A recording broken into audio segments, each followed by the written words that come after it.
Hello, friends. Thank you for joining us for another episode of Fort Worth Roots. This is a Fort Worth podcast about our community's creators, and you can find us on all your favorite streaming services like Pandora, Apple Podcasts, Spotify, whatever. Just look for Fort Worth Roots. We also have a YouTube channel. You can find us just by searching Fort Worth Roots. And you should check that out. These videos are becoming more of a priority as more and more people turn to our YouTube channel. If you do have YouTube, and I'm pretty sure you do, go check us out. Give us a like, subscribe, and hit all the little buttons that'll identify whenever we have a new episode released. We do try to put these out congruently with our videos. Sometimes the videos show up about a day late because it takes so long to get them put together, but we do try to make sure there's video for each and every one of these episodes. Some quick announcements. July 15th, join our Funky Panther Podcast boys over at Panther Island Brewing as we celebrate their 100th episode. This starts at 7 p.m., and you're invited to attend for the festivities. So mark it on your calendar. That's July 15th. So if you've been listening to the show, you've also heard me kind of hinting around in an event that we wanted to put on for the Fort Worth Roots podcast. And I've got enough details now that I'm comfortable talking about it. So mark on your calendars our event, our 100th episode release party, Saturday, September 10th from 1 p.m. to 6 p.m. at Pouring Glory. They're just off of Main Street in Fort Worth, about one city block east of Main at Southside, if you know where that's at. That's Pouring Glory. That's going to be Saturday, September 10th. 1 p.m. to 6 p.m. We'll be celebrating our 100th episode, and as of right now, it looks like we're going to have 4 local bands performing on the outdoor stage. We're going to have various vendors and a little pop-up style market there in the outdoor area. Pouring Glory is going to be providing a special event menu for the party along with discounted drink prices, and we'll be giving away free swag for those of you that come out to show your support. Everybody is invited. We want the entire city of Fort Worth to show up. So mark it on your calendar and drag as many friends as you can out here. I promise you it's going to be a great time.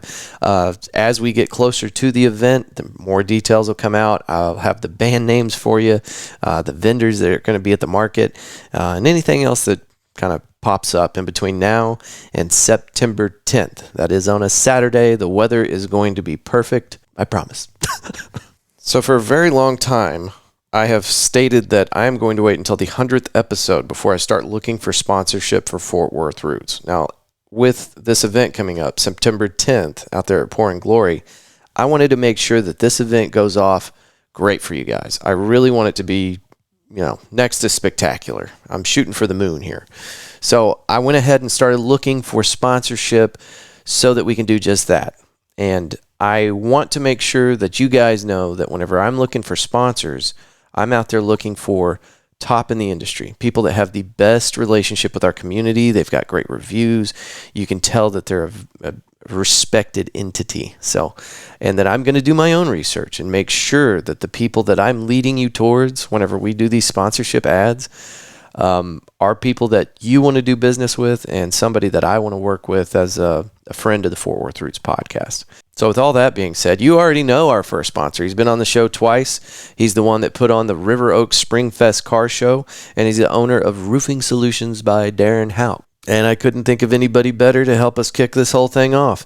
If you go to Roofing Solutions by Darren Houck's website, that's roofingsolutionsHouck.com, you can read off their little mission statement. Roofing Solutions can help with all your residential and commercial roofing needs. Roofing Solutions by Darren Houck is locally owned and operated. We're insured and have the experience to carry out most roofing projects. Roofing Solutions will work with you and your insurance company to get your roof replaced properly. We offer free consultations to help you understand all the products that may have entered the marketplace since your last roof purchase, such as impact-resistant composition shingles, energy-efficient roofing systems, metal tile, and slate options. And you can go to the website and you can read that yourself, but the important part is I know Darren. I've met just about his entire family. He's been on the show twice. This is somebody that I trust. And you don't have to take my word for it either. You can look at the ratings that he's gotten on different platforms. He's very well trusted in our community. He's earned the respect of everybody he's worked with. And those are the kind of people that I'm looking for whenever I reach out for sponsorship. I want you guys to know that I am not going to just be taking on anybody that'll hand Fort Worth Roots a check for sponsorship. We want to make sure that the reputation of the people that we get involved with is already established with our community. And these are people that you can clearly trust. So Darren Houck at Roofing Solutions by Darren Houck definitely fits that bill. They've been doing this for a long time. Darren's father was in roofing before this, and he actually was the first person to win an award. And I can't remember the name of this. Darren was telling me about it. But the Better Business Bureau gives an award for like integrity. And no roofing company had ever earned that award. And Darren's father was the first one to be awarded this by the Better Business Bureau. So these are the kind of people you're messing with whenever you call up Roofing Solutions by Darren Houck. And cannot thank them enough for taking a leap of faith and supporting our show. This is the kind of stuff that's going to make Fort Worth Roots a household name in our community. So, Darren, thank you. So if you got any kind of roofing situation going on, or you just got questions, or you might need something replaced here in the near future, if you just want somebody to come out and inspect it, give these guys a call. It's 817-882-6520. That's all the announcements. Stay tuned to the very end of this. We've got some music from our guest today, who is a local hip-hop name that you're going to run into eventually if you're in the hip-hop community here. He got his start at 97.9 The Beat Crew, which is a local hip-hop radio station.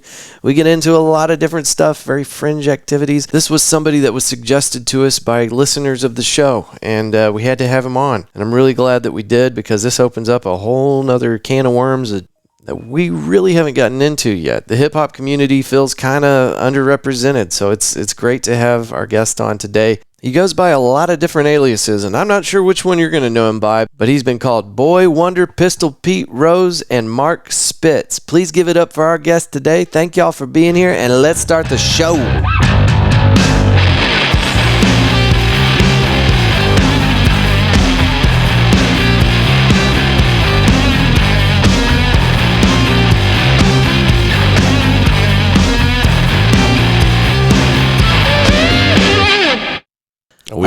Are we hot right now? Yeah. Nice. And I've made it 20 minutes before with somebody sitting here talking to them, and they're like, "Are we recording right now?"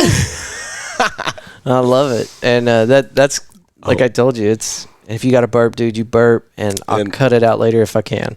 Well, yeah, and I hope my laughs aren't going to be too obnoxious. No, my laugh is the one that probably bothers everybody, I think. But yeah, I mean, it's super laid back, but I got to tell you again, I appreciate you being here. It's not lost on me that people don't have to do this, so thank you for your time. For sure, Andy. Paul talks so much good about you. He's like, you got to have my boy Mark on. So, dude, yeah, it's a blessing for them to have given you that referral. You know, given me that referral. I don't know how that.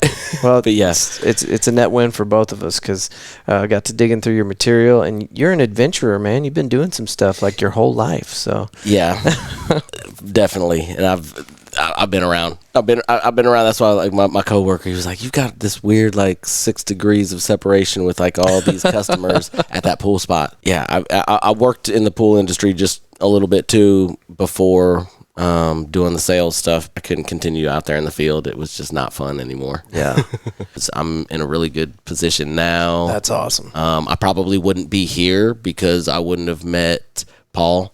Right. Yeah. And late to the station, and the whole nine to bring me in contact with you, Andrew. Cheers, so man. That's how it all seems to work out, right? Yes, and no more living well, I don't want to say that, but at the moment, not living paycheck to paycheck anymore, which is like pretty much a first for me. Yeah. Which like feels good to be able to pay the bills and not have to stress. I mean, there's obviously little stressors here and there, but it's like being able to pay the bills comfortably is like it's different, right? Yes. I mean, because I lived like that most of my life as well, and you're living in a constant state of panic, because you just don't know if you're going to be able to keep the damn lights on next month. Yes, I get that. And I've been kind of living the bachelor life for most of my adulthood, but even then, it's like paying the bills could be.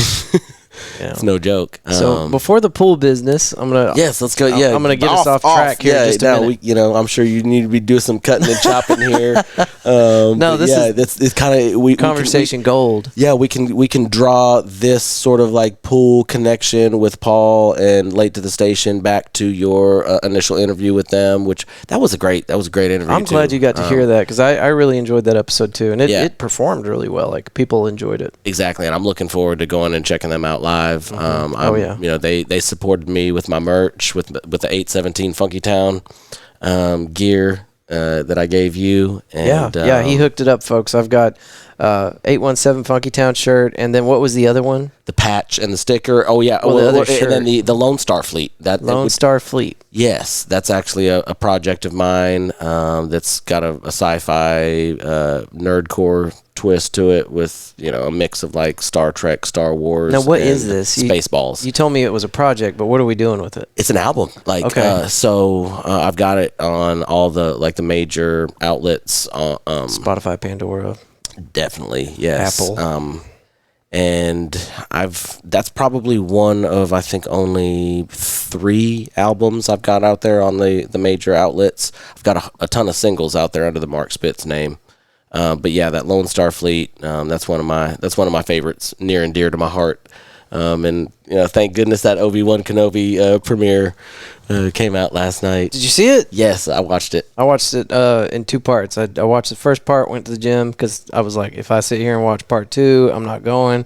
So it kind of motivated me to get out the door, and I came back and watched the second part. I'm ready for him to start kicking ass, man. I kind of like how they set it up, like you thinking maybe this is going to have a lot to do with Luke, right, and they kind of flipped it. Spoiler alert, folks. We might get into this. Yep. So I'm not going to say anything more than that. But well, I do want to tell people, if they haven't seen it, it starts off with a real interesting twist, because Obi-Wan was bad enough to take out young Darth Vader, right? I mean, he chopped his ass up, threw him into the lava. He was a badass. He was one of the most powerful Jedis. And then whenever they reintroduce you to Obi-Wan in the Obi-Wan Kenobi series, he's burnt out. You can see it on his face. And they use the same actor that played Obi-Wan 20 years ago. Ewan McGregor, yes, definitely. Yeah. And I was so glad that they were able to pull that off. So, but anyway, he just I thought it was pretty brilliant. But at the same time, he's done, basically. Yeah, he's downtrodden. He's working a 9 to 5. He's like, the fight's over. Yeah. Like, he just, basically stay hidden. I was like, yo, this is interesting. Yeah, pretty cool. I'm looking forward to I don't think that's too bad of a spoiler, but no. I mean, I think that's we didn't give them anything that they don't already know, I'm pretty sure. That's cool how it started off, though. That's all. Yes. So, okay, so Minnesota is where you're from. Definitely. Land of Lakes. Can you kind of walk me through that, and then your journey to Fort Worth and how that all unfolded? So, born in Minneapolis suburbs, St. Louis Park, just outside of Minneapolis, Lake Calhoun kind of area. Moved here, to the DFW area at a very young age, 6 years old. Didn't get to live the Minnesota life too long, but well, I can tell, because you can say Minnesota like a Texan. Yeah. Yeah, and my sister would be like, you talk to her, she would definitely she spent a lot more time up there than I have. Throws that accent in there. Yes, Minnesota. As a kid, you don't want to move from where you're at. So for me, it was like, I thought it was kind of traumatizing, and then it has to be, right? Because Minnesota's got to be absolutely beautiful. I've never been. But, yes, it is. And this part of Texas, I love Texas. I love Fort Worth. I'm not moving. I'm going to stay here until the day I die. But it's the landscape around here is not very attractive. It can be brutal to outsiders that are used to something else, right? And for me as a kid, I was not ready to leave where I was comfortable. My friends, we lived right on the outside of this little kind of pond lake sort of thing, and there was this great park where I played t-ball and all this. It was this really cool neighborhood. Left that, and I'm like, what I don't want to go. But yeah, so down here, I didn't gravitate to it immediately, but Texas has allure, and we just great people, and I love Fort Worth. And then you got your Keep Fort Worth Funky shirt on. Yes, sir. Cool. Shout out to James and Haven Zametz. This is the gentleman you were telling me about. Does all your shirts? Well, no. This is actually the dude who runs Fort Worth Funky. Keep Fort Worth Funky. That's actually an old high school buddy of mine, James Zametz. Okay. This is a company. They make merch, and they're just what I want to say, just sort of community leaders. They host like fundraisers. Okay. They are at a lot of these like arts sort of shows. They used to be at the Arts Goggle pretty much like periodically every year. So I've probably seen them. I just didn't realize it. Yeah, and I'm actually kind of surprised you're not the handlebar thing for the bike. It was more of a handlebar mustache. One of their first logos was a handlebar mustache. And now it's actual bike handles. Yeah, so this shirt this is kind of more of a classy, kind of like old school retro. Yeah, it almost looks like they were kind of going for a Fort Worth Longhorn type thing. And that I think that's also part of it as well. It just kind of plays into it. And then also too that their Keep Fort Worth Funky was kind of like a play off Keep Austin Weird. Yeah. And this is my buddy James. He went to Martin High School with me in South Arlington. I think I'm cool with funky. I saw what Weird did to Austin, so yeah, we'll just keep it funky. Well, and we keep it funky, and then obviously people refer to Fort Worth as Funky Town, hence the Funky Town 817. So, and I tend to say 817 a lot as opposed to 817. Yeah, but just for the record, 817, 817. There you go. Same. Yeah, it spells the same thing. It's like my buddy at work. What does he say? It's oh my God! Hold on. I'm not gonna go there right now. My trying to draw off some work vibe. I don't need to go there right now. We're off the clock. The inside work humor. Definitely, yeah. We'll not go there. But well, tell me a little bit about how because nowadays you're in the hip hop scene. You're an MC and you're into that entire thing, and you're making your own music. When did that start? We've got the story up to you and the family moving to Arlington for work, and kind of how the community's grown over the years. But at what point did you start to dive into your artistic side? Well, I would say probably it went back to like as early as sort of like middle school, high school. Sort of banging on the cafeteria table and with the buddies, but then for more like an art, a writer, kind of like songwriter, kind of artistic standpoint, I think that was maybe like high school when like in certain classes creatively I would do things more on like a rhythmic, like a poetic sort of level. Were you going through like a Scott Staff Stained kind of period in your life? Well, hold on, wait. So it seems like most kids did. Hold on. This is something I may not be familiar with. It's Scott Staff. That's the Creed guy. You had that whole genre of music, Creed and Stained, and there's a few other bad ones that I'm not gonna remember. Well, but I would say I come from a little bit older generation where a lot of my influence was like in terms of that type of music was more or less like the Tool, the Korn, Nirvana, Rage Against the Machine, okay, stuff like that. Yeah, I was right in the middle of all that. Okay, so we're probably similar aged. Yeah. We can get into the details on that later, but I'm not ashamed. Well, exactly, and I've been around. I've been around, and I'm not ashamed to admit it. I think that's maybe something that gives me a leg up, maybe creatively or artistically, and so yeah, who knows? I'm not stopping anytime soon. Just because it's something that I love doing, and even if I don't maybe like have some sort of like super success to where I can just completely make a living off doing music or my art, I'm still gonna probably do it until I can't do it anymore, just because it's a nice outlet, and that's how you love it, man. I mean, exactly. I feel the exact same way about this podcast. I eventually would like sponsorship, but it doesn't matter if I get it or not. This is going to keep going. So. Yes, and shout out, and also shout out to speaking of sponsorship, shout out to my buddy Brent. I was trying to see if he could maybe come into the fold here. He wanted to maybe be a part of this. Let's get him on next time. Yeah, that would be kind of cool. One of my buddies that I ran into, and he's been a strong supporter. And what's he got going? Well, he was, he was talking about maybe hopefully helping sponsor if I needed some help down the road if he liked the direction. And like I said, I took a little bit of time off to try to get a few things together, and now that I'm kind of like back in a good spot, I'm like you. I'm looking for sponsorship. Yeah, because this, it definitely investing in yourself. Creatively and musically, it's expensive. Shit. Yep, it sure is. And Paul had asked me to ask you a few questions, and one of those was awesome. I guess shout is out under to Late to the Station. Late to the Station. Paul and Carrie Smith. What's up?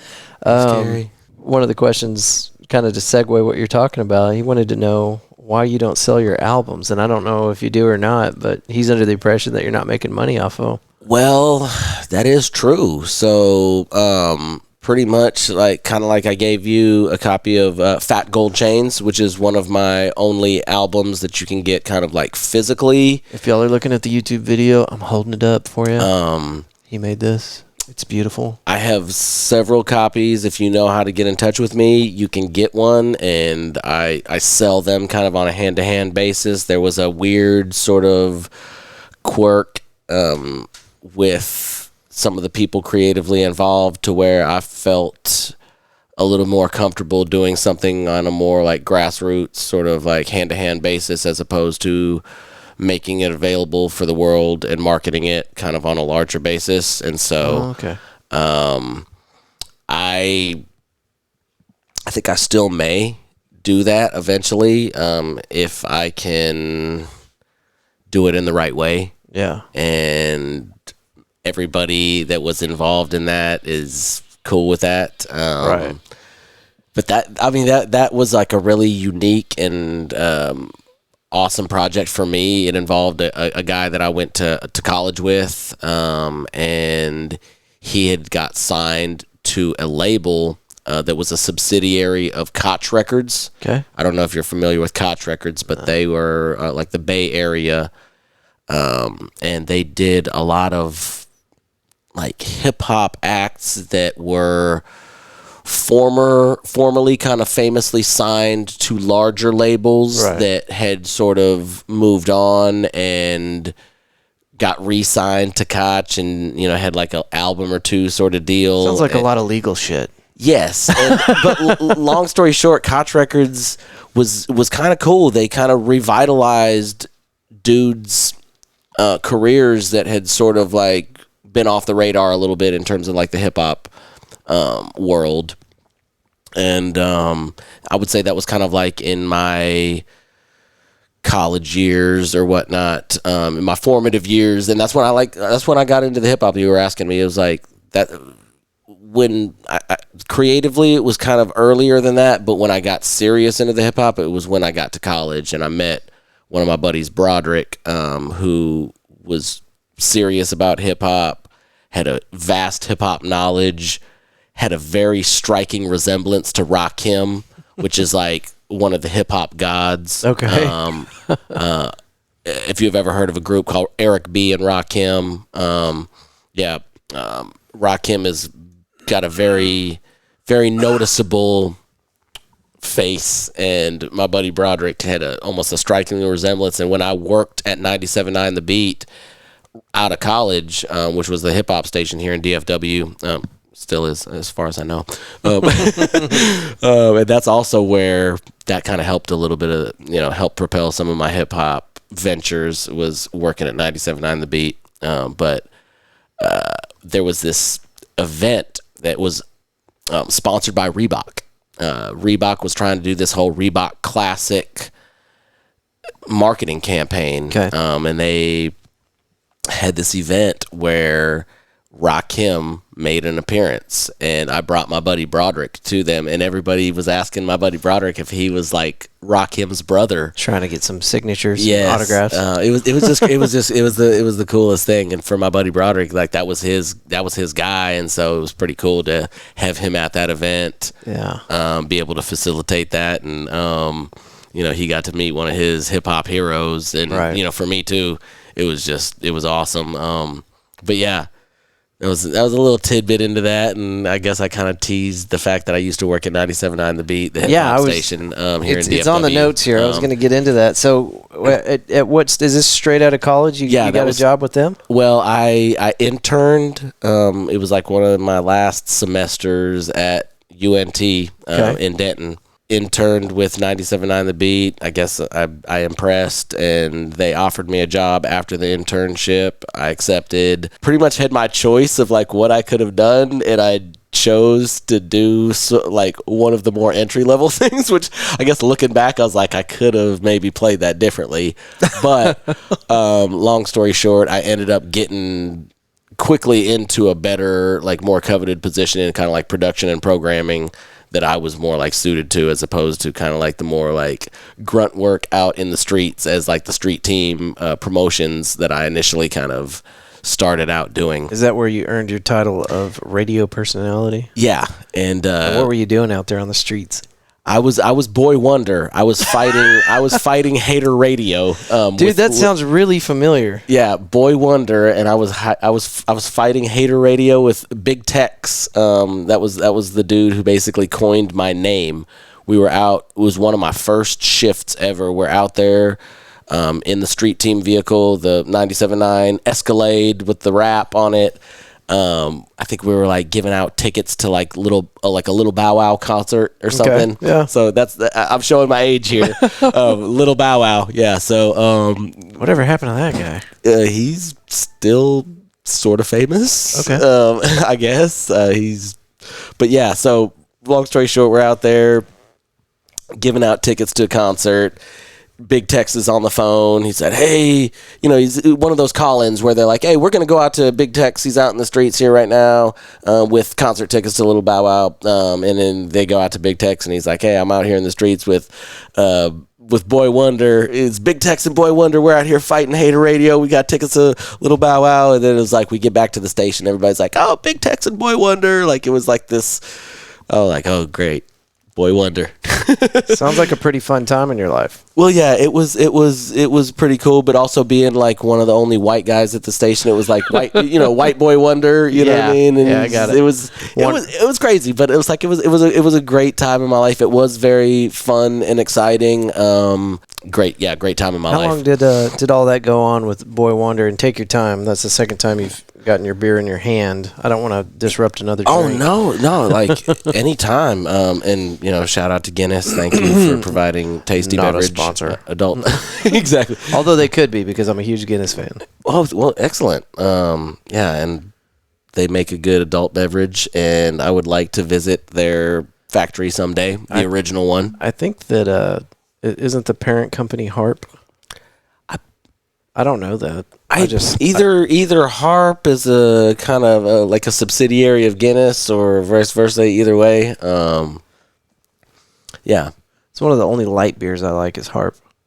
Yeah, and I'm cool with Harp too, and that's usually like I think if you were to get a black and tan, what they would I guess technically consider like a black and tan, that would be Guinness and Harp. Yeah, Harp would be the tan of the black and tan, Guinness being the black. But yeah, so were you excited that Yuengling made its appearance here in Texas? Yeah, I kind of like that.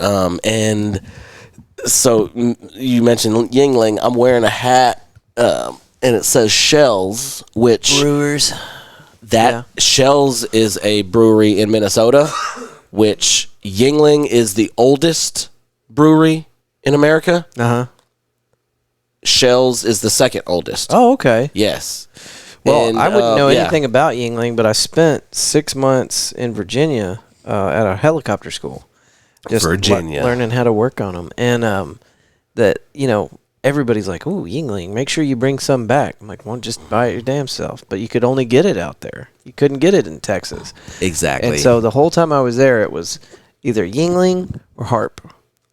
Yeah, and when I got back, you could get Harp, but you could get Yuengling. And now you got both here. That's the world we live in now. It's like pretty much these little things that only exist in certain pockets kind of end up making their ways to the like mass communities, which is beautiful. I would love if Shells, now that Yingling is out there, Get with the program, Shells. yes, Shells, please get some beer down here in the DFW, or at least somewhere close to where I can like make a road trip or something and make it worth my while. But Shells has some pretty dang good beers as well, and just like interesting history behind them. So they're the second oldest brewery behind Yingling.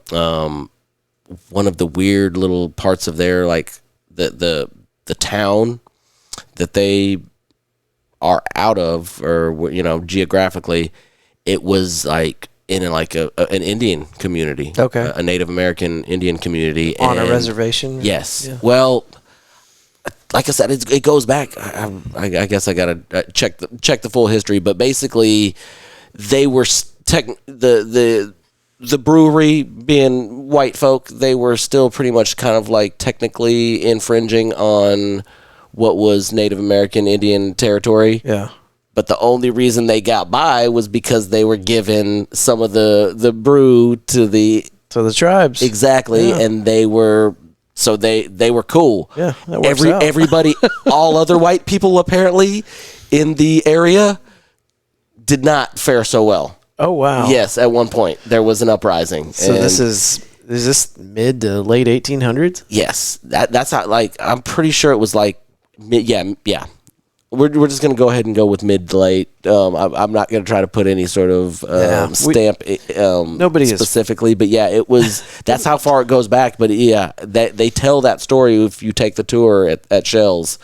That pretty much only the family connected to the brewery survived the uprising. Thank goodness they were making good beer. So tell that story next time somebody says beer's not good for your health. Exactly. It certainly was for those folks. That is for damn sure. Oh Lord. So yes. Too soon? No, it's great. Bro, I feel like this convo is going pretty smoothly. No, this is great. Yeah, like I told you before we even started recording, I appreciate everybody's time that comes on the show, and I've had some incredible guests. Thank you so much for having me. But sometimes I sit down with somebody like Mark Spitz, and the conversation just flows. I don't have to do any work, and those are the best kind of conversations. Yes, not that it's ever work. For sure. And if this conversation was to happen with Pistol Pete Rose, it might sound a little different. There might be a little bit more of a Texas drawl. And now that would be like the alter ego. Yeah, that's your alter ego. Yes. So tell me about that guy. What's he doing? So he's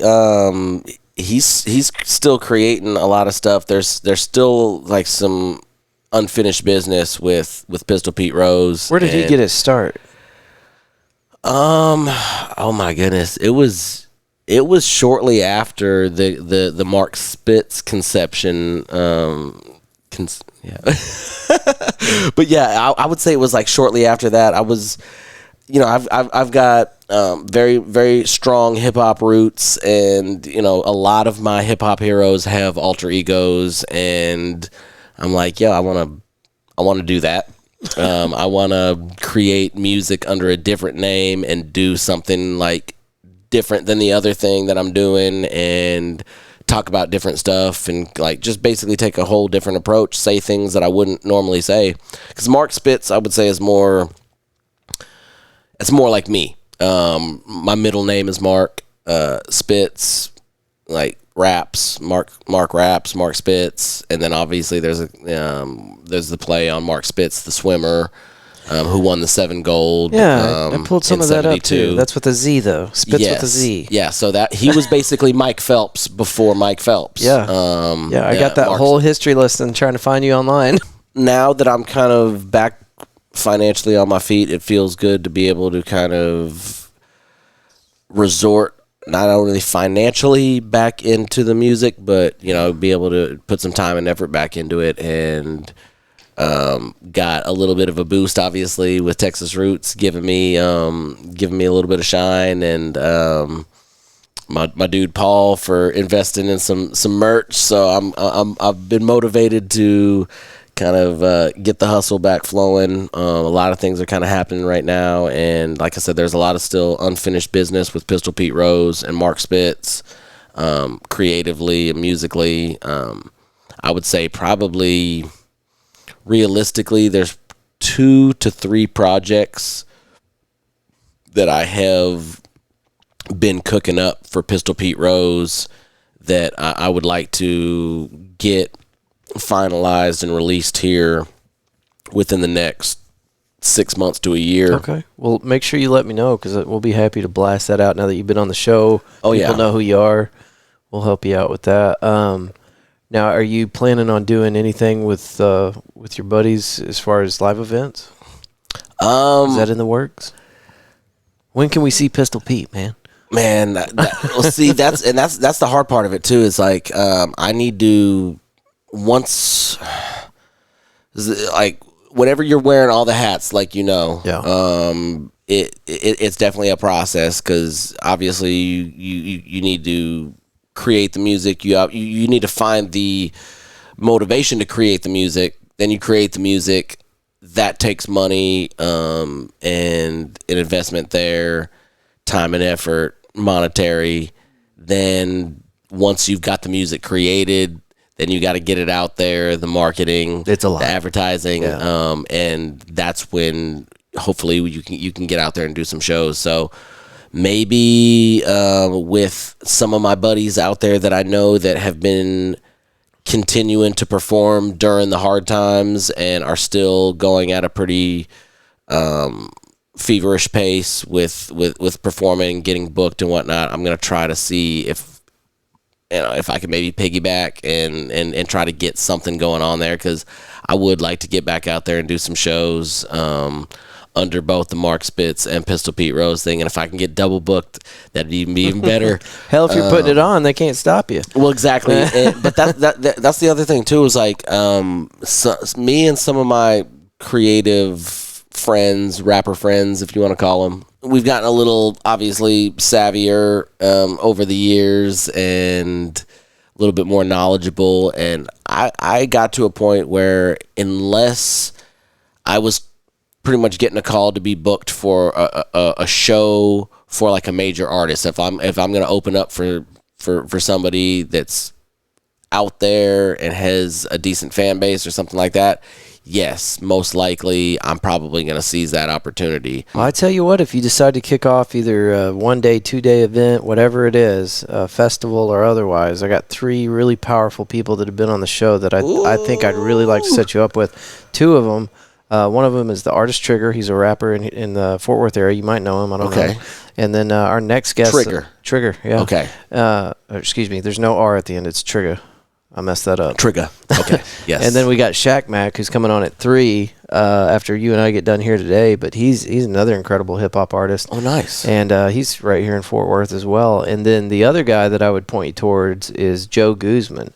Now he's on an entirely different spectrum, but he just put out the festival, and I tell you what, man, that was a hit. Okay. I mean, the turnout was incredible, and it's because of Joe Guzman and the people that he surrounded himself with.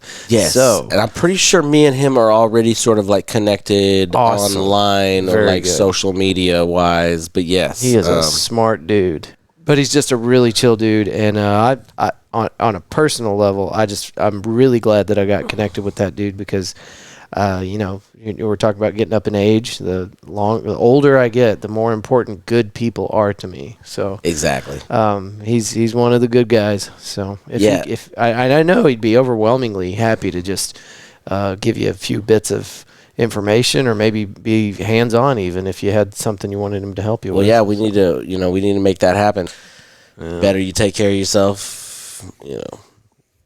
more you get out yourself. So it's hard. It's hard doing it right there. Yeah. So I take little breaks. May was a no beer month for me. Otherwise, I'd be partaking with you right now. But well, yeah, I just take little breaks.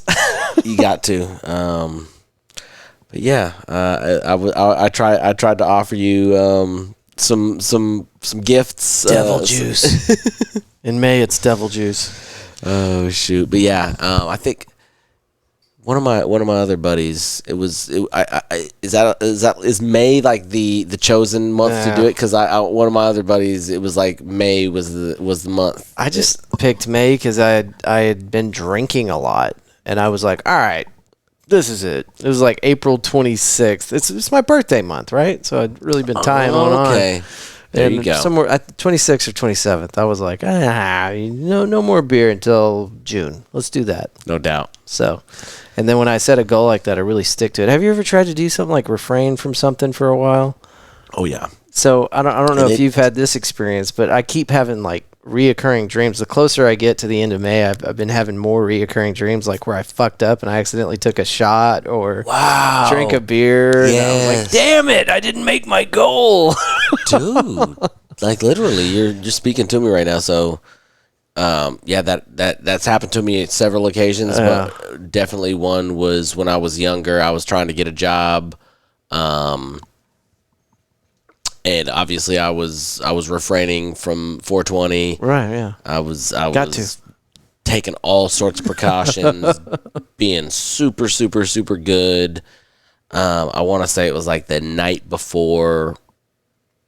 Either the night before or like 2 nights before the test. I have a dream that I grab it and actually inhale, and I'm like, oh shit, what did I just do? Yeah. I gotta take a test, blah blah blah.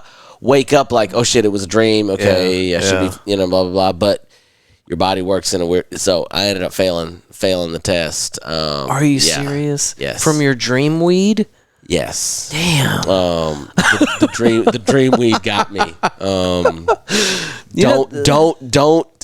Don't accept and inhale the dream weed if you got a real actual test the next day, because you will fail. Well, pretty soon that shouldn't be a problem. I don't think that CDL drivers like myself will ever be able to partake as long as we are holding a CDL. But Rhode Island just, I believe, passed a bill and legalized it. So we're at like 38 states inside the U.S. that have in one way or another legalized it, either medically, medicinally, or recreational. Recreational. I mean, anyway. Wow. Somebody better get with the program. I'm just going to keep buying up stock and weed. It's going to happen one day, surely. Man. I can't smoke it, but I can buy it on the New York Stock Exchange, so it's good enough for me. That's all the excitement I need out of old Mary Jane. Oh, dude. she's good people. I even forgot we were kind of like filming here this whole time. I've been so comfortable with the rapport, the conversation, and I didn't realize too that we got a blinking red light that means that we are on air and being filmed. Good. That's the way I want it, Mark. Oh yeah, and then we I guess we never even touched on the subject of that. But well, let's do that before we get out of here, because in the background, what I had pulled up was Mark Spitz's YouTube channel, and it's got the Bushwick Bill of the Ghetto Boys. I don't know, maybe you want to explain that to us. Yeah, that's one of my little videos that I posted 9 years ago. Yeah, it was like when I was down in South by Southwest, Austin, Texas. Which does it say what year? No, so it says 9 years ago. So yeah, it was obviously it was a while, but 2013. Thank goodness Bushwick was still around then, and I ran into him that same day, but it was earlier in the day. Is this Bushwick Bill? This is the real Bushwick Bill from Ghetto Boys. Here, standing by the cab. Yeah. Okay. So I was at South by Southwest. I was hanging with my buddy Kilo Artefacto, and we were right off I-35, pretty much kind of close to 6th Street. Yeah. It was, that area. Right there. There was a big concert series that was like going on there. They had everything like roped off, fenced off. Kilo was like, I'm gonna take off early. I'm not really feeling this. I'm going home. I was like, you know what? Our buddies are about to perform at this little thing that they got going on here. I want to check this out. He ends up leaving. Bushwick Bill pulls up in this like old school drop top convertible from like 1950, or like it was old.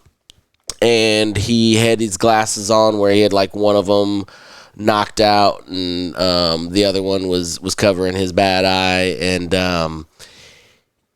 I was like, yo, Bushwick, what's up? Huge fan. Let me get a picture. Got a picture with him. He's like, hey, Mark Spitz, cool, blah, blah, blah.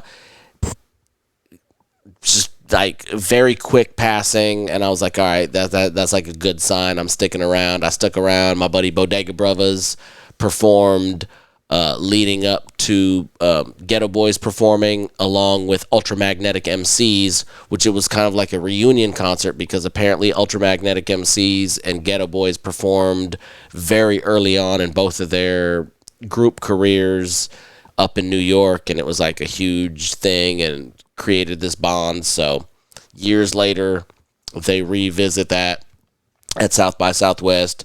My buddies Bodega Brothers get to perform open up for him. Bodega Brothers is Headcrack, Keynote, and Travi the 7th, which I used to work with all those guys at 97.9 The Beat. Okay. Though they're all 97.9 The Beat original employees that we were kind of like the original crew, and they went on to do some good things, and Headcrack, like, is pretty famous now. He hosts Dish Nation, and he still hosts radio shows and just, pretty much celebrity status there. But stuck around for that show. After that show, amazing night, amazing concert, all types of cool stuff.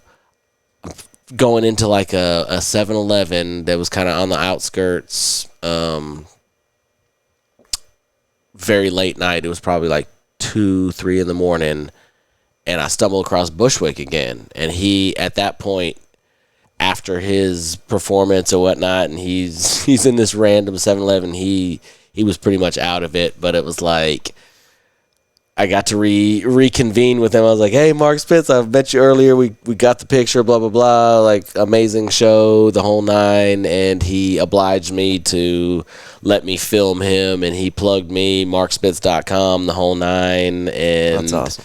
Like, just super, super cool, super genuine. And even though it was like he was, I didn't even know if he made it home safely that night. Yeah. And it was just like, this is kind of like one of my hip hop heroes. And like, after we had that like face-to-face encounter and that just, it was super important to me. Like, I kind of was like, well, where's Bushwick going? Is he okay? Because I've heard a lot of stories about that dude. Just he wiles out and ends up doing some weird stuff. And even to my days at 97.9, like Travi from Bodega Brothers, he told me a story about Bushwick when he was in town visiting the radio station one time, and like he ended up kind of going off the radar, and they had to find him, and it was just this whole weird dilemma. But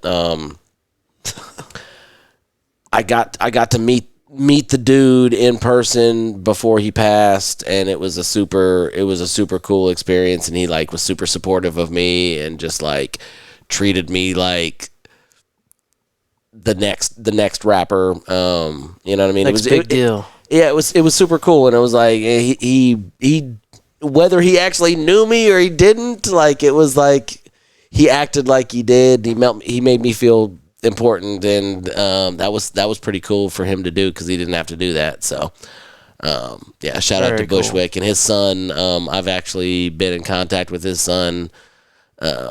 He's a cool cat too. Is he in the hip hop scene now? Yeah, he is. I don't know on like what sort of scale he's still trying to pursue endeavors at, but I at one point just kind of reached out to him to see if he wanted to work with me, and he was interested, but things didn't end up panning out. But yeah, maybe a connection in the future. Exactly. But like I said, his son's cool, and they've got a very uncanny resemblance, Bushwick and his son. But yeah, he's a cool cat. But so we blacked out on blacked out the screen. Yeah. Well, hey brother, let's tell people where they can find your stuff. It'll be in the show notes, but I always like including it in the recording. Definitely. So I don't want to misspeak here because it was always conventionally markspitz.com. I need to just check to see if we're still in business here. So IG, is that the place? Yeah, I think IG would be the place. You could, search Mark Spitz. With an S, folks. Yeah, Mark Spitz with an S. He did not win 7 gold medals in the Olympics. Not yet, anyway. But yeah, so let's see here. Mark Spitz 16, so Mark Spitz 16. If you're looking me up on Instagram, or Pistol Pete Rose. Is it Pistol Pete Rose 6'9" now? Yeah, Pistol Pete Rose 6'9" on Instagram as well if you're looking for the alter ego. And I've got those Funky Town 817 817 shirts, stickers, patches. I got like combo deals. Can they find links to that on Instagram to buy your merch? Yeah, and then they can also, pretty much on that merch, they can either just kind of like instant message me, kind of DM, or text me. And I don't have any like links, like professional links at the moment to like purchase. Sure. Like get a hold of you. Yeah, pay you, it's get pretty. The shirt. It's pretty much on a grassroots level, but yeah. Well, I'll make sure all that's in the show notes. Yeah, until I get that situated, that's the best way to do it. Well, and this being Memorial Day weekend, is it too late for me to like speak on this like whole Top Gun thing? No, this Maverick. Go right ahead. This won't air for about a month and a half, but that's all. Well, I mean that's all good. But it is. Yeah, I should set the scene. They can refer back to what Yeah. But yeah, today's May 28th. We got Memorial Day coming up. Yep. So yeah, and Top Gun just came out. The new Maverick one. Yep. Have you seen it? No, I have not. But I know there was a lot of hoopla, the fact that they were releasing it on Memorial Day weekend, which is like that's pretty cool. Yeah. I wasn't like a huge fan of the original. When I was a kid and I played soccer, like my soccer team, they had basically adopted the Top Gun theme song, the Highway to the Danger Zone, as our theme song, and so we won like the championship that year and stuff. It was like, but yeah, I wasn't a big Top Gun guy, but yeah, I think I'm gonna have to check it out. I want to see it. I want to see it. They're like it, love it, hate it, whatever. It is absolutely, undeniably a piece of American cinema, like tradition, history, whatever. Yes. It broke the mold in a few different categories. It was a cool ass flick. I really wish Val Kilmer would have been a part of it. He's in rough shape, dude. Yeah. He's in real rough shape. I think, don't quote me on this, I think he's got a pipe hanging out of his throat right now. Oh, my goodness. I don't know if he got better. I don't know if that was something he could get better from, but there's a whole documentary about him falling apart. Have you seen the documentary? I can't watch it. I can't. I don't want to see it. Well, I don't know what that says about me, but I don't want to watch it. Well, no, so, like, because he was, like, one of my heroes. Like, I love that dude. Like, he was like one of my favorite actors. So many awesome roles that dude played in. But I thought, at first I was like, yo, this is going to be, like, I don't want to watch it. I was kind of like you. I was like, yo, no, just keep me away. But I'm really glad I took the time to watch it, because it is really good. It's a, like, I want to say it's like a tough watch on a level, but it's like a very gratifying watch as well. And his son literally sounds almost exactly like Val, and he does the narrating or the commentating on the documentary. And so it's like almost like you're listening to Val, but it's his son, and it's good. It's fucking good. I was like, at first I was like, man, I don't know if I want to watch this, but I was very thankful that I did. So if you're a Val fan, check it. I might have to check it out. I watched The Saint a couple nights ago. You remember The Saint? Yes. Really good Val Kilmer movie. Kind of a little cheesy, but well, good. And that was one of those that, like, it was kind of like highly anticipated, I think, at the time, and it got like really bad reviews or whatever. Yeah. So you got me kind of like wanting to revisit that one. It's on one of the streaming services. I can't remember which one. It's probably Amazon Prime. Yep. If you got Prime, but Saint. Every bit of information that I had in my young head about Russia came from that movie. Like, that is what Russia is to me because of that movie. Well, and it's highly fictional too. It's funny you say that because, like, for me, it would be like old James Bond movies. That too. Yeah, it was like they were always dealing with the Russians. Well, Mark, let's keep having beer and let's hang out a little bit. Yeah, dude, we need to continue this on another time. Bring your buddy with you next time, and we'll do all three of us. We'll do one of those. Yeah, because we got lots of seats. Look at all these seats. We'll definitely got plenty of seats. You like my hodgepodge of? I love it. Look at all the different colors. The Fort Worth Roots motif, and in the regalia in full. In its full prominence. I love it. I want to get a life raft, not a life raft, the traditional Navy, like red and white lifesavers that you can throw to somebody if they go overboard. I want to put that on the wall because I keep calling this the lifeboat. Like, this is just the in-between studio. I dig it. Let me get you out of here for now. We're going to drink beer. We're going to hang out, but I'll go ahead and say goodbye to our friends at Fort Worth Roots. And then next time you're on, bring your friend and we'll Thank you so much do another for having hangout. me. And next time I'll have a beer with you.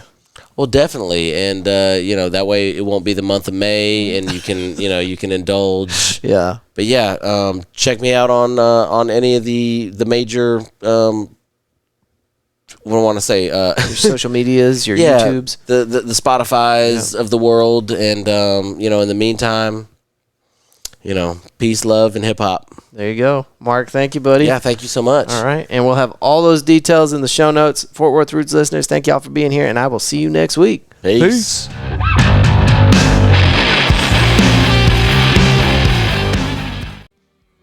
A huge thank you to our guest today, Mr. Mark Spitz, Pistol Pete, Rose, Boy Wonder. Thank you for being on the Fort Worth Roots podcast. The hip-hop community here in Fort Worth feels just a little bit underrepresented, so I've been leaning hard into the hip-hop community. Whenever Carrie and Paul Smith suggested having Mark on the show, it was an absolute yes. I would never tell those two no anyway, but I was really excited to get this one recorded and out to you guys. And Mark, thanks again. Please come back on the show. Talk more about Lone Star Fleet. I've got a lot of tags to put in the show notes, links for y'all to click on. And we're going to play some music for you here in just a second. What else? Guys, gals, July 15th, the Funky Panther Podcast boys out at the Panther Island Brewing, whatever. Their 100th episode celebration. Be there, 7 p.m. It's going to be fun. And then, more details about our thing as that rolls out. Saturday, September 10th, out there at Pouring Glory. It's going to be a blast. I want you to put that on your calendar right now. You're invited. You got to show up. Thank y'all for listening to the Fort Worth Roots podcast. And if you have any roofing issues, you already know who to call. Roofing Solutions by Darren Houck. RoofingSolutionsHouck.com. That will be in the show notes for the rest of forever, I think. Darren, thank you. And thank y'all for listening. And I'll see you next week. Peace.